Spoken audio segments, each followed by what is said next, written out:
Welcome. This video will be about where the Bible came from. And the next video in this module then will talk about what Christians say about the received text of the Bible. But the first thing to remember about the Bible is that it's not a book. The name, literally in the Greek, Biblia, is plural.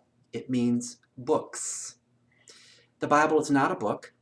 It's a collection of books.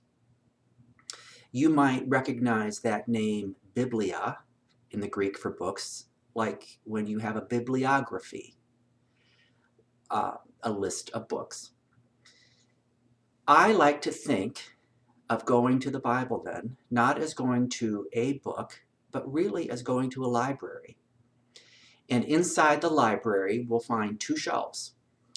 The top shelf will have a collection of 39 books, and the bottom shelf will have a collection of 27 books. The top shelf would have the label Old Testament, and the bottom shelf would have the label New Testament. And all together then, we have 66 smaller books in one collection that we call the Bible.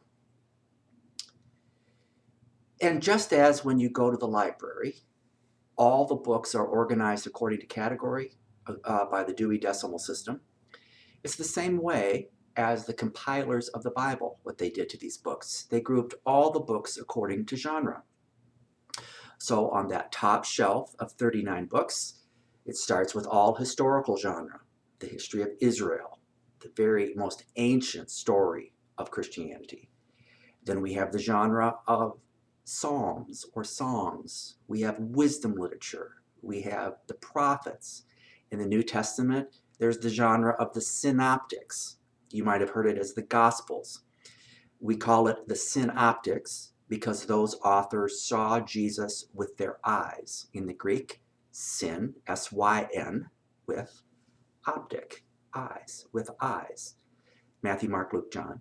And then we have the epistles, a genre with a fancy word, but epistles just translates letters. They're letters that people wrote. So 39 on the top shelf, Old Testament, 27 on the bottom shelf in our library that we call the Bible. And coincidentally, the numbers are very easy to remember, 39, 27, because 3 times 9 is 27. 39 and 27 together, 66 total books. Where did the 66 books come from? Well, another misnomer of many people when they think about Christianity is that they believe that the story of Christianity began with the Bible. And that's not true. The story of Christianity predates the story of the Bible. Christians believe that Christianity has been in existence since creation. And the Bible will not become a book till long after that event. So remember that our story of Christianity doesn't begin with Genesis 1 verse 1. It begins even before that. So let's start there. From the very beginning of Christianity, in fact, what we know from most all anthropological studies of religion, and Christianities were not exempt in this, that people always had a sensus divinitatis, a sense of God. And what's interesting is that all cultures, including Christians, always talked about what God was not. And there's a fancy word for that called apopheticism. It literally means without a voice. You cannot talk about who God is, because the minute you talk about who God is, you've defined God, and God, by definition, is somebody who is beyond definition. So if I have a person, thing, object that I can define and understand, it can't be God. So from the very beginning, I find this interesting, people always talked about God by what he, she, it was not. Apopheticism. So if I'm mortal, God must be immortal. If I'm visible, God must be invisible. If you can understand me fully, there's no mystery about me, I'm comprehensible. So God must be incomprehensible. If I can change at will what I think about something or a commitment, I'm mutable. God doesn't. He's immutable. See, always talking about God by what he, she, it was not is a phenom across all religions, not just Christianity. But now, particular to Christianity, as people were talking about God that way, some people started to say, but I've heard God's voice. So people started to say, like Moses, I heard God on Mount Sinai talk to me, and he gave us 10 words, and I wrote them down on some tablets. God spoke from the mountain. People heard his voice. Other people said, we've seen God in events. This whole Exodus thing, by the way, when we get there, I'm talking as a person would, that there were 4 million people who were enslaved for 400 years. That we had no weapons, no luggage, nothing. And yet, God brought us out of that place of slavery back to our homeland of Canaan. That's a God thing. And people talked about these events. Later, there were certain people on earth who called themselves prophets. Literally, again, great word, prophonos. Those who spoke with, phonos, voice, with the voice of God. People who came upon these ancient cultures, principally of Israel, and said, hey, thus saith the Lord to tell you from me. The prophets came, and people said God is speaking through them. People started talking about miracles. Again, speaking of Israel, since we're on that track, Israel was in Egypt, and they went back to the promised land, like I said, with no luggage, no provision, no experience. And yet there in the wilderness, they talked about how God gave them fresh water. God helped them defeat their enemies, the Philistines and the Amalekites, by the way. Those are always put up as the most significant defeats because those ancient cultures were the most, well, we might say the best fighters, but therefore the most terrible fighters. They didn't follow any of the rules. They would come up and stab you in the back. And God even helped us defeat those kind of enemies. They talked about miracles of navigation, that out there in the desert, never been there, God led them by a fiery pillar by day and by night and so forth. People talked about miracles, crossing the Red Sea. And then some people said, I've actually seen God. Theophanies is the Greek word. Visions of God. Theophanies. Theophanies. Voices, miracles, events, words of the prophets, theophanies. All of these things were happening to God's people even before there was the book of the Bible. Now we get to a time of history where humanity has figured out a system of neumes, of how we can take down notations that represent sounds and words in our language, and everything becomes codified. But before that time, people shared all these stories that I just told you orally. The Bible was first something to be heard. People sat around their campfires and they told these stories to their children.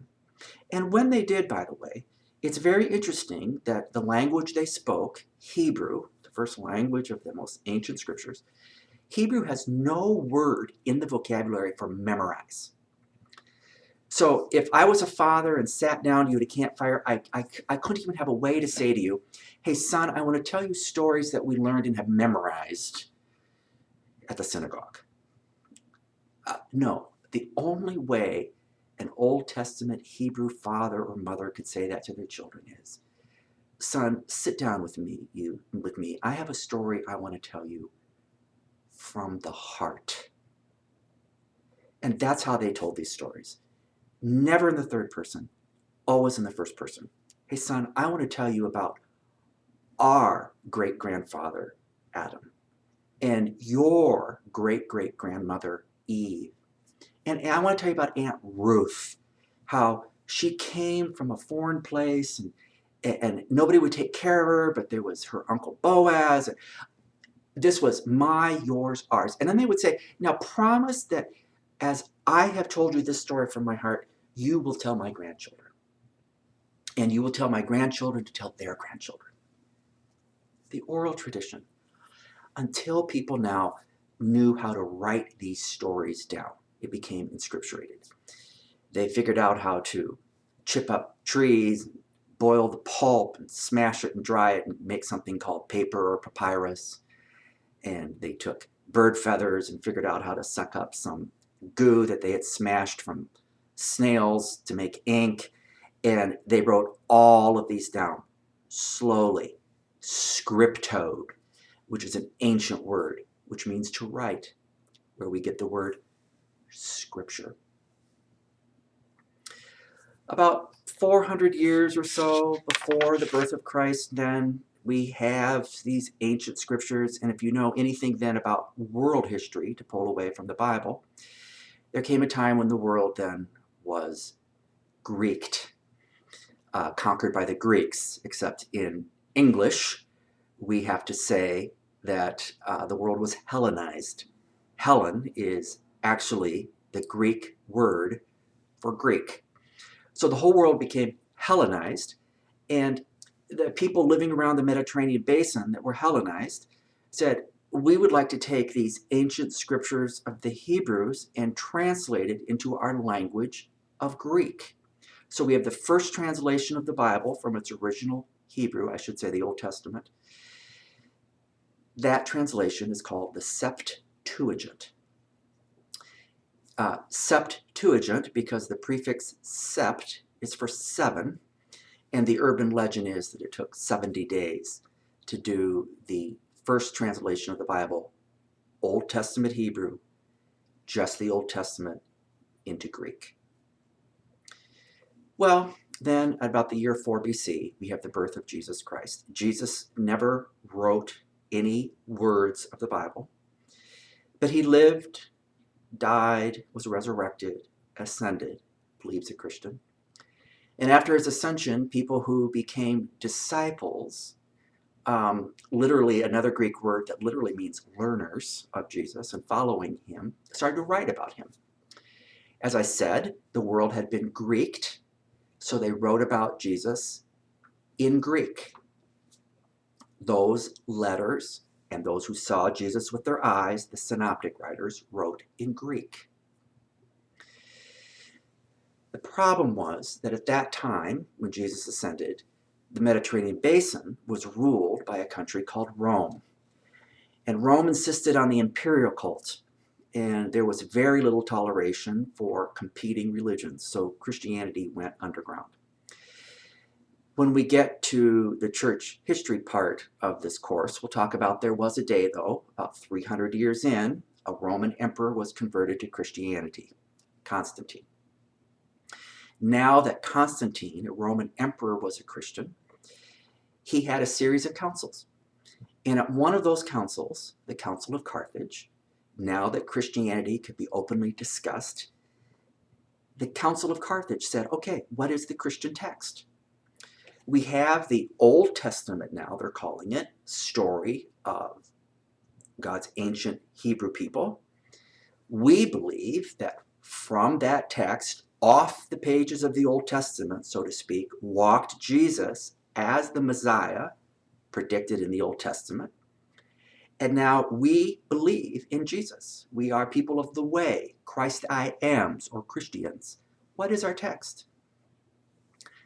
The Council of Carthage did some very, very strange things. First, it's the only religion, Christianity, that I know of that said, well, our text will start with somebody else's text. So they took what now they're calling the Old Testament, but is the complete sacred text of Judaism. You understand that, right? That if you were to go to a Jewish synagogue and worship with them on a Saturday or a Friday night and pull out their sacred text, you would see their Torah verbatim a Christian's Old Testament. Very strange, these Christians, the Council of Carthage in the 3rd century. They took somebody else's text to begin, now they call it the Old Testament, and they added to it Greek parchments that they thought measured up. And the Greek word there is canon or canon, C-A-N-O-N. Literally means a measuring stick. And they met and they put all these different parchments on the table, and they said, now, what parchment is canonical? Which one measures up to the story of Christianity? And presumably, they went turn by turn, and they started with the first parchment and said, well, this one looks to have been written by Mark. Yes, I agree. We've heard of this in the Christian church now for over 300 years. It's been authenticated. It's used. It tells the story of Jesus as we remember and know it and affirm. It's canonical. All in favor say yes. And it went in. The next parchment, presumably, might say, this was written by somebody named Twyla. Who's Twyla? And somebody said, I don't know. Twyla's my aunt. She knew we were meeting today, and she's trying to get into the Bible. It's not canonical. Doesn't measure up. Not authentic. Hasn't been attested from the church. That parchment was discarded. By the end of their time, the Council of Carthage then had 27 parchments or books that measured up. And they declared it the canon, the Christian Bible. 39 books of the Hebrew Old Testament, 27 books in the Greek New Testament. And then they said something else. Canon closed. In other words, the whole story is here. We haven't forgotten anything. We haven't left anything out. There's nothing still missing. We're not waiting for anything. And with that declaration, the Christians had their Bible. Now, I just told you that Rome was in charge, and Rome had become a quasi-Christian nation. So the next thing, kind of naturally, you might suspect, is that Rome now said, well, we want to be able to read it in our language, Latin.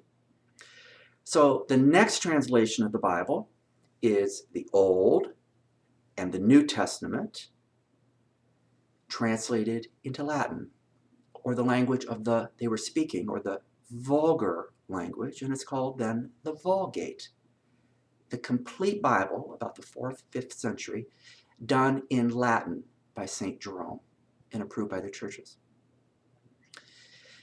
From that time on, the Bible will not go under any other authorized translations into English. A couple guys tried.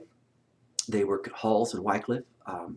They were killed because the church for over 1,000 years believed that then Latin was the holy language of the Bible, and that if they translated it into any other vulgar vernacular, might be a better word, people then, would be tempted to speak the holy word of God, who knows, in their homes, their bedrooms, a bar. We can't have that. So they kept the Bible only in Latin and in the hands of trained clergy who could read and understand the Latin texts. It wasn't then until the beginning of the 17th century in England, after the Protestant Reformation there, again, we'll talk about that in church history, don't mean to confuse you, but finally there was a king, an English king, King James, James Stewart, who finally said, you have my permission, I authorize you to translate the Vulgate into English. And you may know that as the King James Bible. At that time, the English publishers did something else. They said, and while we're translating into English, just to make it easier for everybody, on every book, we'll kind of find the main chapters or topic, and we'll put a number on them. And then in each chapter, we'll sequence each sentence and call them verses. That's not in the original. That was put on in the 17th century by those who made the King James Bible. So when a Christian then refers to a Bible passage, this was just a convenience to get everybody there real fast, and it goes from big to small. So you'll always see the reference in 3 parts. The first is the big one, the book. I'll pick the book of Luke. The next number will be a smaller number, the chapter. I'll say Luke 10. The last number is the smallest unit, the sentence. We'll go with 3. Luke 10, verse 3. So you go big to small. The big book of Luke, the smaller subchapter, the 10th one, and the 3rd sentence. Just a convenience that Christians put on there. It's not in the original. And that's also then why people are always debating where those chapter breaks and sentences should be thematically. That's how pretty much the Bible stayed. In the 19th century, Bible sales slumped.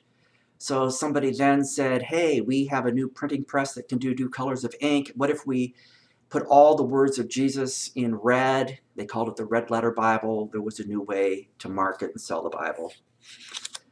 That's all that is. And then it wasn't until 1973, in our own state of Michigan, in Grand Rapids, under the auspices of the Christian Reformed Church, a bunch of Christians says, hey, we have a really good publishing house here, Zondervan's. We have a high concentration of really intelligent Christians here, particularly at Calvin Theological Seminary. And they said, we can do this. And the old King James is kind of antique. There were some mistakes made. Let's do a new international version. And they did. 1973. Makes you kind of proud to be from Michigan, doesn't it? So, no kidding. If you go anywhere in the world and pull out from any church an NIV Bible, you will open up the very first page, and right there, see the words Grand Rapids, Michigan. To this day, all over the world. The product of pure Michigan. And that's pretty much where we are. After the King James made any translation official and authorized, then there's been explosions of all kinds of different translations, but no longer can the state impose any sort of restrictions on that. So I think that gets us through everything I want to talk about where the Bible comes from. I will post for you lecture notes of everything I just said and video notes. I'll also put a timeline in there called From Papyrus to Page. But the big thing today is to remember that the Bible was a process, not an event. It's like going to a library rather than going to a book. And we learned some fun new vocabulary words. Apophetic, prophetic, genre, Septuagint, Vulgate, canon, scripto, synoptic, biblia, sept. Might do very well to review some of those words. That's how we get the English Bible. And in our next video then we'll talk about what do Christians say about it. Is it just another ordinary text? What makes it special? I'll see you then. Goodbye.